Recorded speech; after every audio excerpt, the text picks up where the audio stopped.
I want to welcome everyone to today's webinar. My name is Andrew, and I'm part of the marketing team over at SEO Ranking.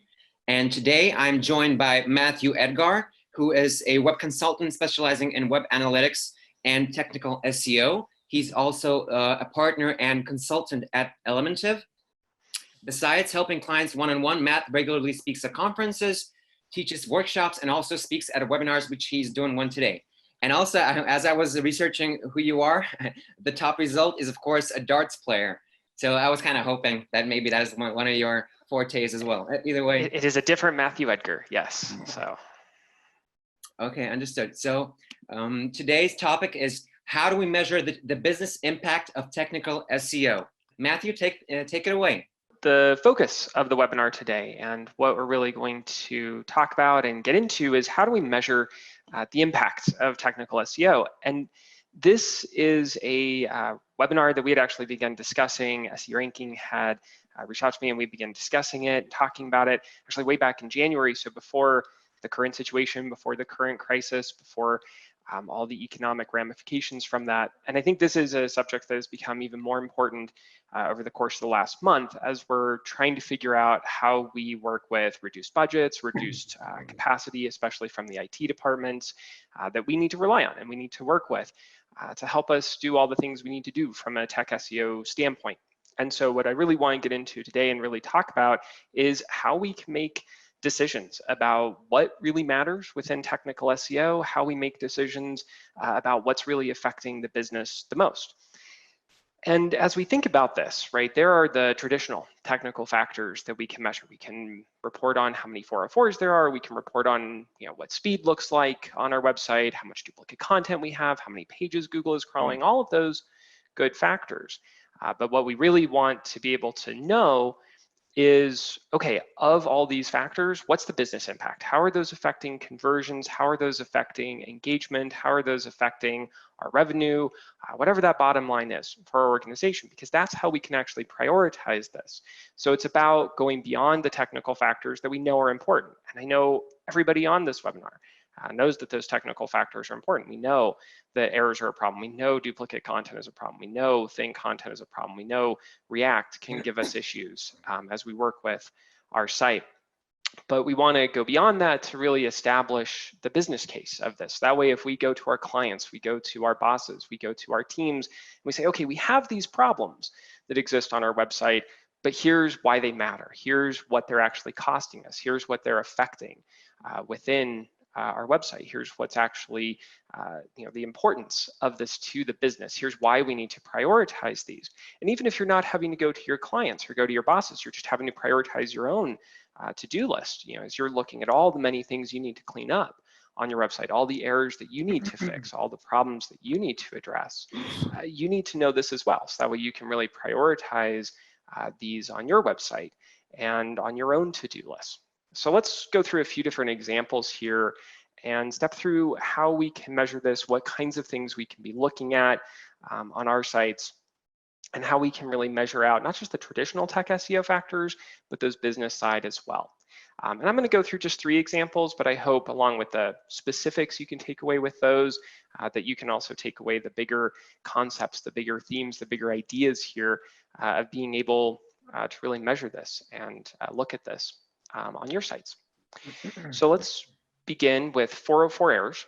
And right, the traditional way that we can find 404 errors, that we can begin reporting on 404 errors is by going into a tool like SEO Ranking. We can look at crawled pages. We can see how many pages have been found that have a 404 status response code, how many broken links. Obviously, you can get this out of Google Search Console. You can get this out of other tools as well.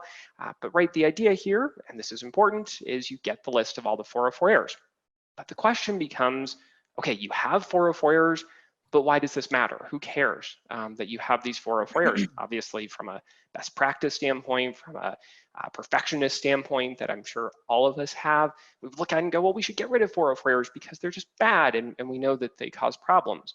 And that might be true for 404 errors that are not that big of a deal to go in and fix. If it's just kind of 1 or 2 broken links, you just have to go in and update a couple pages, fine. But if those 404 errors are coming out of some horrible code problem on your website. Those 404 errors are happening because there's some underlying bug in the system that's generating all these broken pages, or maybe you have an e-commerce website and it's not turning off old products correctly, and that's causing a whole lot of 404 errors or causing lots of other problems. Those become bigger issues, right? This is a bigger time, bigger amount of time that you need to spend on this, therefore a bigger amount of money that needs to be spent fixing those 404 errors. We need to prove this out. We need to demonstrate there's an actual importance to these 404 errors, that they're not just a little bit of a nuisance, that they're actually a problem for our business, that they're actually costing our companies, our clients, whoever we're working with, they're costing revenue. So one way that we can begin doing this is we can track how many people encountered a 404 error. So there's a simple way you can do this in Google Analytics. So if you have your 404 page, you put your Google Analytics tracking code on there, make sure your 404 page has a unique title on it, and then you can add a secondary dimension on the all pages report, add page title in there as a secondary dimension, and then you can search that page title for whatever the page title of your not found page is. In this case, page not found. And right in this example, we can see that 2,177 people, unique page views, reached the 404 error page over the course of the week. And I know the screenshot's a little small, but on there you can see that that's 0.08% of total traffic on the site. So not a ton of traffic on this site in particular that reached a 404 error, but still that's 2,000 people who are reaching that 404 error page. So what we need to start to measure is the error continuation rate. And the error continuation rate is simple math. You take the number of people who recover from the error and you divide that by the people who saw the error. And so in this case, we know that we had about 2,000 people who saw the error. What we now need to measure, what we now need to get is the people who recover from the error, right? And so we can do this in a few different ways. One of the better ways I think to do this is you can look at goal completions for this. So we can say in Google Analytics within a segment, we can look at how many people completed a goal who also saw a page not found. And then in this case, we've got right over on the side, it's coming up with about 114 users, 114 sessions where people encountered a page not found and also completed a goal. But if we divide that 114 by the 2,177 unique page views that we saw in that other report, that's only about 5% of people who were able to continue beyond that error and convert. That's 95% of those 2,000 people who were not able to move beyond the error and convert. We're starting to now establish that business case, right? We're starting to actually prove this out and say, hey, we only had 114 people who converted, but we have about 2,000 other people who were unable to convert because of this page not found. And if we were able to correct those 404 errors, maybe we could get more of those 2,000 people converting because they wouldn't be encountering this page not found. And that's how we start to answer this question of, okay, do we need to fix the 404, right? Do you actually need to spend the time, spend the money to fix that 404? And again, if we're talking about just a couple of 404 errors, fine. This is more important to look at this as you need to prioritize the bigger errors, the bigger, more complicated fixes that are required, especially the ones that require a lot more time, a lot more staff, a lot more resources to go in there, because those are the projects, right, that are going to take away the time and the budget from other things that you could be doing on your website instead. And in this case, we only have a 5% continuation rate off that error message. That's a pretty big opportunity to go in and say, well, if we fix those errors, that's a lot of people that we could potentially get converting and actually get doing something on our website that's more valuable. And as you're measuring that error continuation rate, right, if you see that there's a lot of activity and you see there's a lot of people reaching that error, you have a pretty low continuation rate, then that's when you should add that redirect. That's when you should fix the source link. That's when you should really invest in the fix, right? The more activity you have, the lower your error continuation rate, the more important this becomes to address, the more important this becomes to really fix the problem. But, and this is the hard part that I'll admit I have a hard time accepting sometimes, is that you may not need to fix those errors. You might actually just want to leave those alone, especially if you're in a situation where there isn't a lot of activity on the error rate. It's only a handful of people who reached it. It's not so much traffic, or you see a pretty high error continuation rate, right? If you see that oh, well, right now, 80% of the people who reach a page not found are able to move beyond that error. They're able to engage with my website. They're able to convert. They're able to do things normally. Maybe you don't need to spend the time there. Maybe you don't need to put that investment in fixing those errors. There's probably other things that are more deserving of the time and budget that you do have. And in that case, we can safely ignore this error. And right, this way you can really start prioritizing that 404 more intelligently, make the case for it more intelligently, because you have the data to really back up if this matters, and if it matters, what the real opportunity is that can come out of actually addressing those errors and what that will lead to for the business.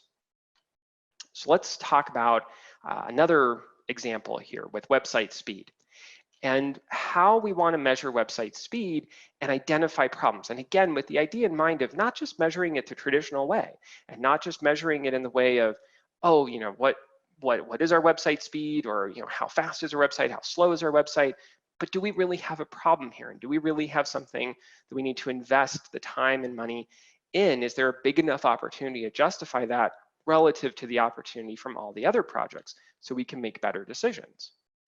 So first off, we do need to measure, right? Those traditional speed metrics matter here. We need to know what those are telling us, what those look like. And so we can use a tool, again, like SE ranking here to understand the page load speed, how big the website page is that we're looking at, how long it takes for the website to load. In this case, looking at a page that takes about 4 seconds to load.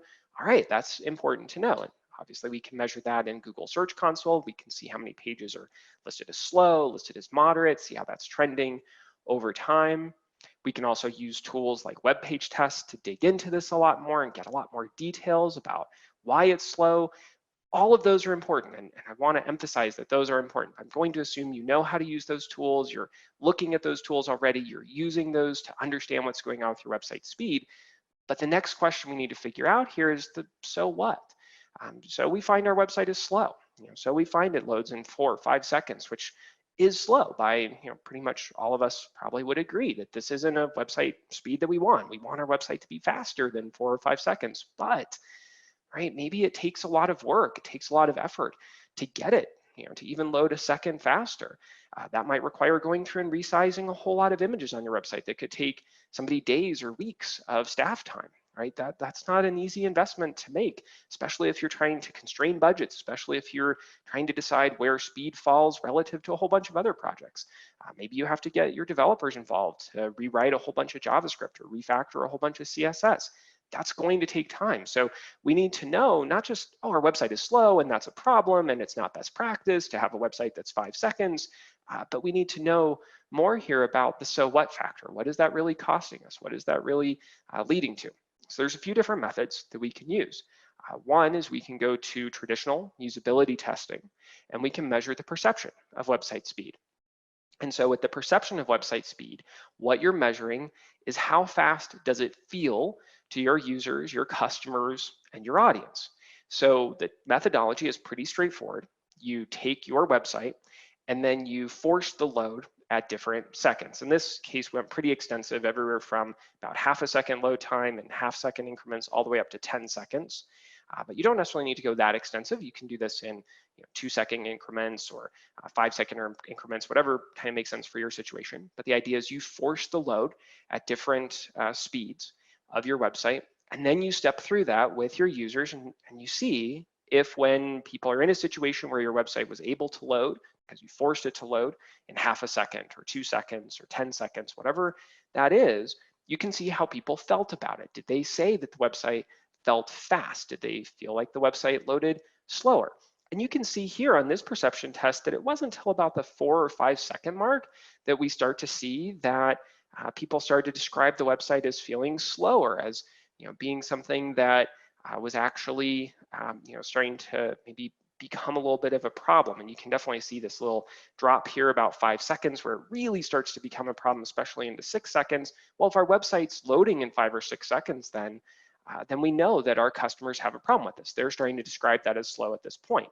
And obviously, along with asking people if they feel like the website loads slowly or fast, at different speeds. You can also ask them about other perceptions. Do they feel like this website is trustworthy as the website loads slower or faster? Do they feel like this website is safe to use if it loads slower or faster, right? Do they feel more trusting of the website? Do they feel more attached to the brand? Like whatever those other feelings are that you want to get, because then you're starting to understand not just, oh, my website loads in 5 seconds, but you're starting to understand the impact that has on your customers. Then you can go to your boss, you can go to your client and say, we need to address website speed, not just because it loads in 6 seconds, but because it loads in 6 seconds, we know our customers are affected. We know people are having a negative perception of our website, or they're feeling things that we don't want them to feel about our brand. And we know that's going to have an impact on conversions. Now, another way that you can measure this, another way that you can look at speed, is you can correlate this with other metrics. So you could correlate this to rankings. And you could take a whole bunch of pages on your website. You can see how many impressions they have, how many clicks they have, what average position they're in, and then you can compare that to that page's load time. And you can see if faster loading pages happen to have more clicks, happen to have a higher ranking position or not. Typically, when I look at the rankings correlation to position, you see a bit of a correlation, but it's not always as strong. But your mileage might vary. You might actually find some pretty strong correlations here between load time and position, particularly within certain verticals, particularly within certain topics, that you might find that there really is something here. You could obviously do this with competitors too and correlate their load time with their position, again, to make that case and say, okay, if we're able to improve our load time, we can demonstrate that there is a really good chance that we can also increase our position. And that makes your case stronger instead of just saying, we want our website to load in 3 seconds, right? You can really start to prove this out. You can really start to demonstrate the importance of this. And when it comes to demonstrating the importance to clients and to bosses and your teams that you're working with as you're trying to prioritize projects, I think it's even more important to correlate this to conversions. So you can take all the pages on your website, get the load times for all of those, and then see what your conversions are, or see what your conversion rates are, and see if you notice a difference between those. And if you can map out that correlation between those two, that really helps you demonstrate that speed matters, that speed is a problem, or conversely, that maybe speed isn't a problem. Maybe you do all the correlation and you say, well, no, I don't actually see anything that's wrong. I don't see a trend here between the two, because maybe the website is actually loading pretty fast. Maybe this page C here that's loading in 11 seconds, maybe that's a problem, but all the others, not so much. So here again, you can start to get a better sense of priority. You can get a better sense of where you need to really focus and where you need to put your time and energy. And that way you can come up with a pretty good answer to whether or not speed is a problem. And at a certain point, right, your website is going to load fast enough already. You're going to have enough optimization on your page where it's loading quick enough for your audience, where it's loading fast enough for the people who are coming to your website, where you're not really seeing a measurable difference in conversions, where you're not seeing a measurable difference in rankings, or a measurable difference in the way that people are perceiving your website's speed, or how they're feeling about that website's speed, at which point you know that, okay, you can move on from speed. You can focus on other things, even if your website speed is still maybe a little slower than what all of us would ideally prefer it to be. So the last example that I want to walk through and talk about is robot crawlability. And right, this is kind of traditional tech SEO. We need to know if robots are crawling for our website, if they're finding all the pages on our website, if they're able to locate everything, and if they're missing pages, we need to know why, and if we need to fix something about how our navigation is structured, or about our sitemaps, or something about the way the pages are rendered, right? There's a lot of different factors at play here that we need to measure about crawlability. But here again, we can also start to make some business cases about this. Let's step through crawlability a little bit, because right, the first question that we want to know is how many pages has Google located on your website, right? How many pages has Google actually gone through and found? And we can get this in a lot of different ways. SE ranking gives you a really helpful index status, so you can see how many pages are in Google, Bing, and Yahoo's indexes. You can also check in Google Search Console how many valid pages there are. You can also see how many pages are submitted and indexed within your sitemap. And what you'll want to do from this is you'll want to answer a couple more questions though, right? To move beyond this and not just know how many pages Google has found, but you also want to know how you can compare that to how many pages exist on your website right now, right? Because Google might have only found 100,000 pages when you have 200,000 pages on your website. So we need to know that, and we can compare those two numbers.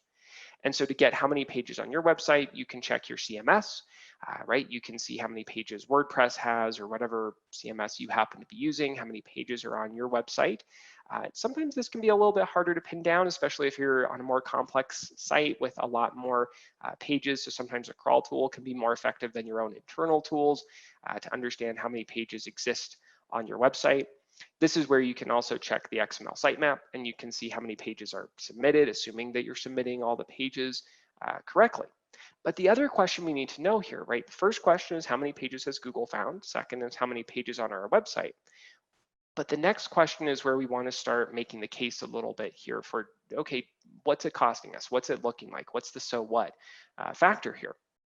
And so that's where we want to start to look at and measure what pages are actually getting organic traffic on our website. What pages are actually getting traffic from a Google search result, because we don't care too much that there's X number of pages that Google knows about, that Google finds. We don't even really care how many pages exist on our website. What really matters is how many pages people are seeing, and this number might be way different than those other two numbers that we've pulled. And the best way to do this is within your analytics tool. You can count how many pages received an entrance from an organic search. And so in this website's case, that was about 40,000 pages. And right, this is the same website, by the way, just to scroll back to it, as this screenshot here with 138,000 valid pages from Google. So we're comparing 138,000 pages right to the 40,000 pages that actually received traffic. Quite a bit different between the two. So what we want to do from this to start knowing if we have a problem, to know if we really have an issue here that we need to prioritize, that we need to really focus on and look at, is we need to identify the missing pages. So the first step of identifying the missing pages is we want to export all the pages on our website, all the pages that we know about. This might be exporting it from a crawl tool. If you can export this from your website's database. If you're using WordPress, this export all URLs is a pretty handy plugin that you can use to export everything from your site. And then we want to compare that to everything that Google knows about. And you could do this a couple different ways, right? You could either export the list of everything in Google's index. You could export this from the coverage report. You could also export this from Google Analytics or your analytics tool to see all those organic entrance pages, right? We want to get a sense of what Google actually knows, so that way we can compare the two lists and we can compare what Google knows about to all the pages on our website. Alternatively, instead of this column A being pages Google knows, that could be pages Google is sending traffic to, and column B could be pages Google knows about, right? Again, we want to compare these different lists. That way we can really get an idea of which pages aren't getting the traffic, or which pages aren't getting the attention that we want them to. And so in this limited example here, we have one page that Google does not know about, that Google is missing out on, right? This page D. And so as you're stepping through all these pages, you want to ask yourself if you're missing pages that are a pretty big opportunity that will actually really help you get more traffic or get more conversions. And so to measure that missed opportunity, you want to step through those pages that are missing. So in our example, that one page, that page D that was missing, we want to step through those, and we want to know, okay, what's the engagement look like on those pages from other traffic sources? They're not getting organic traffic, but maybe they're getting traffic from Facebook or email or some ads that are sending traffic there. Great. What's the engagement look like on that page? What do the conversions look like on that page? And from the understanding of those metrics, we can start to decide if it would be helpful to have organic traffic to those pages as well. And the chances are that if you're seeing a page that has really great engagement, really great conversions, the answer is yeah, we want organic traffic here. You might find the reverse though, right? You might find that, oh, well, we've stepped through and we found all these pages that Google is missing, and we're actually really glad that Google's missing these pages right now because they're low value, they're not great pages, in which case maybe that prompts a conversation about, Should you even have those pages on your website? Maybe you can use some of these metrics to actually argue in the reverse that no, we want Google to ignore these pages and we want Google to keep these out of the index, so much so that we actually think we should remove these pages from the website altogether.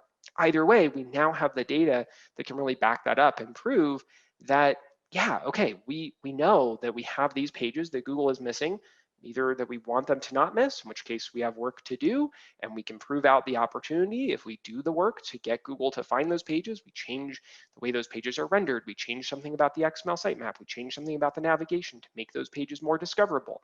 Or we find that we have a whole bunch of missing pages that we don't want Google to find, in which case we can do work there. And again, we can start to use these metrics to prove that out and demonstrate that these pages are low value. So I want to wrap up.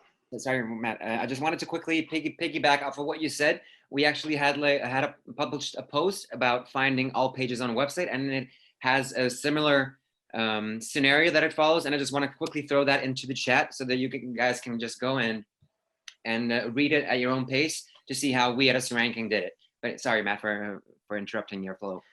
No, that's great. I'm glad you have that post. That's fantastic. So to wrap up, with a few closing thoughts. The tech SEO reports that I'm sure we're all looking at, all the tools that we're all using are fantastic tools, right? We need to know that errors exist, that problems exist, that Google's indexed this many pages. Those are important, but they're incomplete unless we add in that non-traditional SEO data that tells us about what's going on with the business, right? How are these issues affecting conversions? How are they affecting revenue? Are they affecting conversions? Are they affecting revenue in any way? Maybe they're not, in which case we don't need to prioritize them.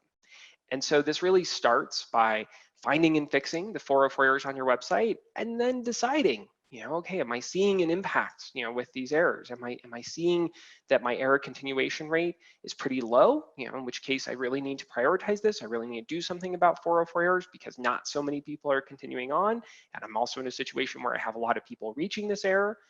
You also want to measure website speed and optimize as much as you possibly can up until the website is fast enough, right? It's fast enough when you're not seeing an impact on conversions, you're not seeing an impact on the way in which people are perceiving your website.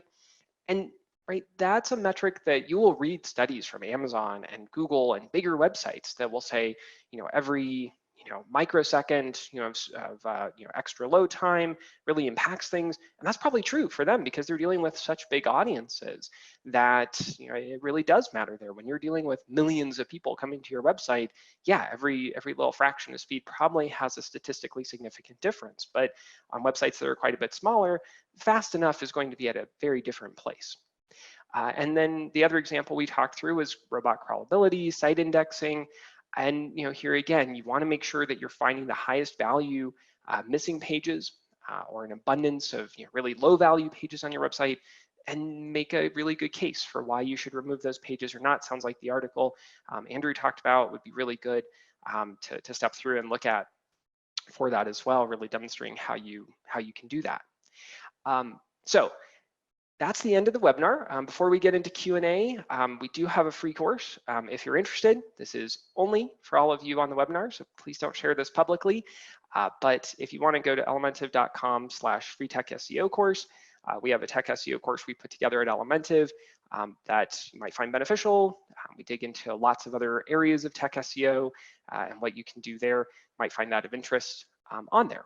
So with that, thank you so much for being here with me today, and I'm excited to take any questions that you have. Let's start with the first question that we got. It was about the 404.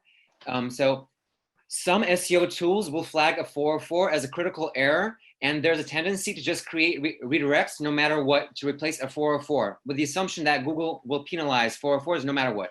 But in many cases, a 404 can be more useful than a redirect, as it actually serves a purpose, alerting us that of the fact that the resource is missing, and then allowing us to proceed using the site's navigation. Could it actually be better to just leave some 404s for a page than that no longer exist, or is there really a worse ranking penalty 404 than a redirect? Yeah, so there's not going to be a penalty for a 404. You're not going to be penalized if your website has a lot of 404s. John Mueller, I know, has come out and said as much in different quotes. I think other people from Google have as well, that there's no penalty from that. Now, what, the problem with 404s is if you had a really high ranking page, you had a page that was #1 for thousands of different terms, and then all of a sudden that's gone, you're going to see an impact on your traffic, but that's not necessarily a penalty. And I would agree that in certain cases, yes, it is better to leave a 404 in place, because you are going to see, that it is more valuable from a user experience standpoint, right? It's better to kind of reach a 404, know that something went wrong, know that there's a problem, and that, oh, okay, this page I was looking for, this page I clicked to isn't here, let me go and find something else. The exception to that would be, if there is a really clear case for where you need to redirect to, if it's an old product that you removed and there's a new version of that same product, fine, redirect that. That's probably a really good user experience. And you should redirect that. I think this gets to kind of the idea of that error continuation rate, right? You want to look at, of the people who reached the 404, how many people are moving beyond it? And if enough people are moving beyond it, enough people are using the navigation to find their way, they're using a search box on that page, whatever that is, to be able to recover from that error, absolutely. The error is more helpful than not. But if you see that a lot of people are kind of getting stuck there and they're not being able to move beyond the 404, and they're not using the navigation, they're not using the search, then you probably want to see if you can add in a redirect if there is an appropriate place to redirect to. Thanks a lot. The next question is that we have about e-commerce websites and bounce rates. So for an e-commerce website that has a high bounce rate, could the website speed be the reason? Could be. It's tough to know. I mean, there's a lot of different factors that can play into the bounce rate. It could be something to do with speed. It could be something to do with the content on the page. It could be something to do, with just the nature of the product. Maybe there's low alignment and intention between what people searched for and what people saw on the page. Their expectations aren't very well met. You need to tease that out a little bit more, which is why I always look at bounce rate as it's a metric that opens up questions, but it's not an answer in and of itself, right? The bounce rate isn't going to be the be all end all answer. It's going to be a question you need to tease out and explore. And I think the best way to explore that is get on the phone, get on a video chat with some of your users and talk to them about it. Say, okay, what's wrong with this page? Tell me what's going on here. And if they start complaining about speed, great. That's important information that if they're griping about, hey, the speed is horrible here, then you need to fix the speed. But if they're not mentioning the speed at all and they're mentioning something else, then you know what that is.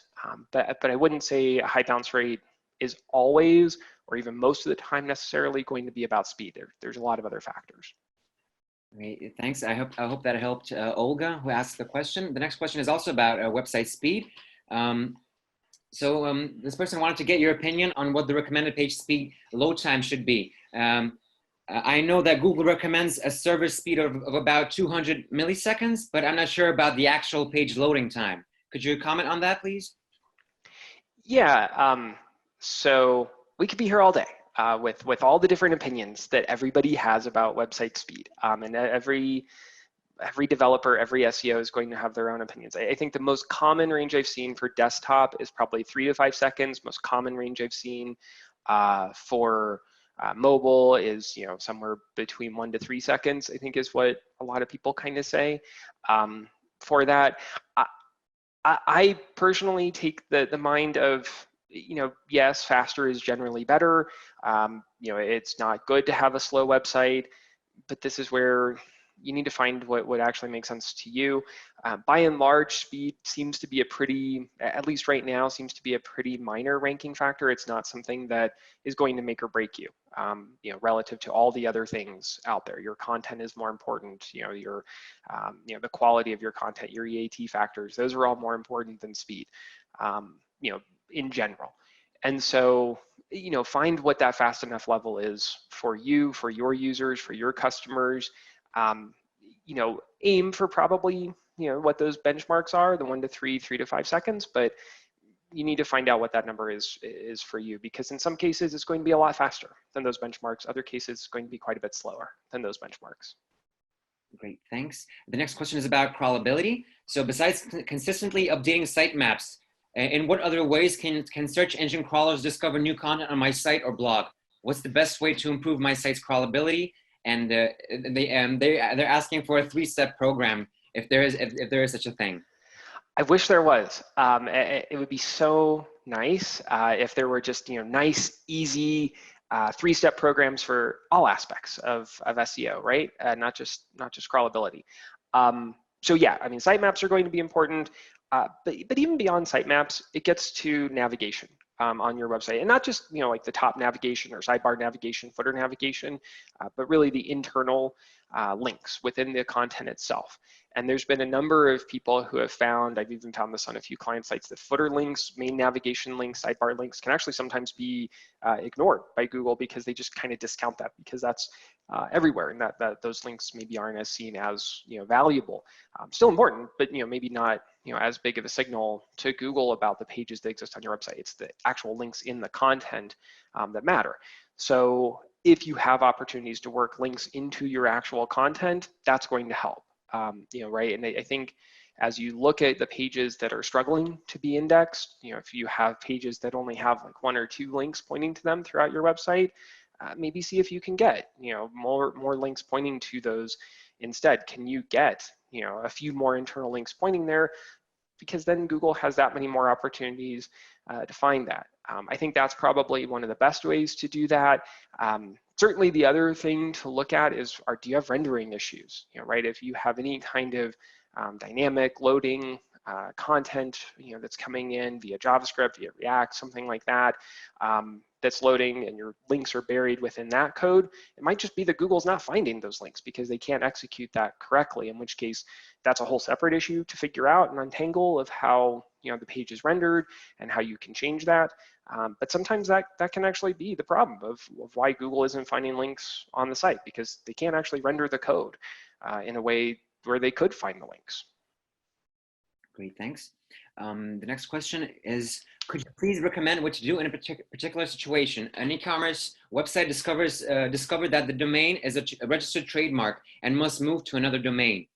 How is it better to do? With a 301 redirect, or just move all files to a new domain?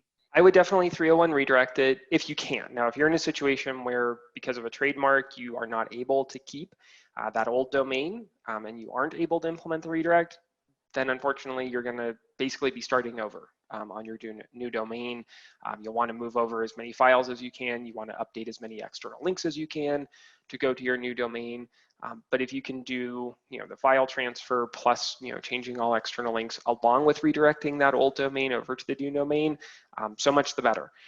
Because then those 301 redirects, yes, you're going to lose some authority, you're going to lose some value with those, but you're still going to be better off by having that redirect in place.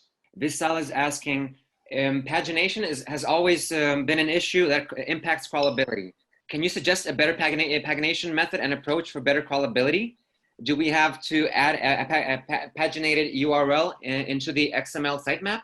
Yep, good question. And it's a question that I've never seen a definitive answer to, and I don't think that Google, for their part, has been very helpful in this regard with what's the best practice here. And right, they started a few years back, several years back at this point, with the rel prev, rel next. They've now since said they don't support that, but then maybe they do based on other things they've said. There's not a good answer here. I would say, even though it's not officially supported, I would still use rel prev and rel next. It helps communicate that sequence of pages. It helps communicate that to Google, explain what those pages are. As for should you put the paginated series into the XML sitemap, I wouldn't, because ideally they can get to page 2, page 3, page 4, in other ways. They can get to that within the page itself, as opposed to having to find those in the XML sitemap. That can also make the XML sitemap a little messier, a little hard to pin down, especially if those paginated sequences are constantly changing, right? They go from 10 pages to 8 pages to 12. Now you're having to make sure your XML sitemap is updated even more, which can be tricky, which can be a challenge and present other problems. So I wouldn't put them in the XML sitemap. I also think this gets to don't rely on the paginated series as the point of discoverability for Googlebot. find other ways to have all those pages be surfaced, whether in internal links and navigation somewhere else, and don't rely on that paginated series to be the way that Google has to find all of those, because you can't necessarily count on Google to find every single one of those pages. Do you have, Richard Phillips is asking if, do you have anything to mention regarding metadata? And he also has a very interesting question. What's the teddy bear behind me? And it's actually just a travel for the neck thing. So I'm just going to put it away, not to distract anybody, but that was a fun distraction. So the question is anything about metadata that that's worth mentioning? Yeah, I mean, I think I'm assuming with metadata, you're talking about like titles and meta descriptions. Yes, I mean, I think it's still, well, on the title tag, I think absolutely you still need to have, title tag, make sure it's really well optimized. I think that really hasn't changed so much. The meta description, I think, becomes the more interesting question here of, yeah, what do we do with that meta description? We have some websites that have just stopped using meta descriptions altogether because Google's rewriting them. They haven't seen too much of an impact on click-through rates. So even haven't seen too much impact on rankings. If anything, it's actually been maybe a little beneficial. Other sites insist on writing meta descriptions. I would tend to say test that out for yourself, see if you notice any changes. If you find that you're not getting any real benefit from the meta descriptions, maybe it's actually better to not spend the time writing those and creating those. You might actually find that that's the case. So I know that the topic of today's webinar, you covered 404s, crawlability, and page speed. But we still have a question from Scott. What are the biggest factors for technical SEO relative to Google rankings? If you had to list 1, 2, 3, are they the ones you covered today? Or do you have another list of top 3? Yeah, it's a good question. I mean, I think there's a lot of factors out there. It really is very specific. I mean, I think I would say probably the bigger issues, yes, I mean, certainly it's, 404 errors, speed, I think those matter. I would say of the 3 we covered today, crawlability probably matters the most. It's about the content that Google's finding, right? Because nothing else matters that we do from an SEO standpoint if Google can't find the content. So if you're in a situation where Google's missing a whole lot of pages, or if they're only finding a whole lot of low value pages, that's a problem. In a similar vein, I would say duplicate content is a problem, right? And one of the bigger ones that you need to think about, because with that duplicate content, out there, that's going to confuse users, that's going to confuse Google, that can lead to some pretty big problems. So I would say it's the content and the structural factors that they're kind of in line with that crawlability. They're probably among the bigger issues, the bigger concerns. Those are the ones that are probably going to impact rankings and traffic more substantially than something else. But again, it's very specific to your particular situation and very particular to your industry in a lot of cases with what's going to matter more. All right, thanks. Ashley is asking, when examining pages that require page speed improvements, should the course of action be to work on those resources that took the longest time in the network area of DevTools in Chrome? Or is there a way to identify easy fix, big impact versus difficult fix, big impact items? Yeah, I mean, I would definitely say if you can start on the items that take more time to load, that are consuming more resources, that's going to be where you're going to notice the impact, because then you're really going at those. Those are also going to be the ones that are going to take more time, take more budget to go after. If you find that the items that are taking the longest to load, are I don't know, maybe it's the TTFB, it's the actual connection to the server that's taking the longest to load. That's also one of the hardest problems to solve, because usually it requires really aggressive changes to the way the website is hosted, the way the website is actually served up. So you have to balance what are the biggest consuming resources to okay, how hard is this going to be? And maybe a server migration, yes, it's the biggest area, it's the biggest problem area that would actually help with speed, but it's also the one that's going to cost tens of thousands of dollars and take 6 months. But you can chip away at some of the medium issues and do that for half the price and half the time, and still achieve some pretty good gains on speed. Right. Cassie Jones is saying that I'm super new to all of this, but what would cause a page to be not viewed by Google? I would start by saying inspect that URL in Google Search Console that's not being found by Google. Go to the Google Search Console, inspect URL, plug that URL in and see what's coming up. Is Google reporting that they were able to crawl that URL? If so, what are they saying? Did they encounter an error when they reached that URL? Is that a crawl anomaly? Is that, did they get a server error when they did that? Right, maybe the URL has just not even been found. Maybe Google's saying, we've never seen this URL before when you inspect it. Fine. Right, in which case, test the live URL. Within that, force Google to crawl that, see what comes back. Again, check the errors, check for that. And if that usually is pretty revealing with what's actually the problem, what's actually the underlying cause within that. It could also just be that Google hasn't found it because Google hasn't crawled your site, in which case you can also check the log files to see if that URL has even been crawled, or pages that link to that URL haven't been crawled. And that might be more the issue, is just Google isn't crawling your website frequently enough to find that. Thanks. In terms of better visibility and better positioning on Google, is it better to have national or international hosting? Depends on your business, but if you are let's say, if your business is based in Canada, I would host, and most of your customers are in Canada, then I would host your website in Canada. But if you have an international business and you serve, customers across the globe, then you probably want to, set up your servers in such a way that they too are located across the globe. And you can use, I know Cloudflare does things like that. Other, tools are out there that help you do that more distributed network.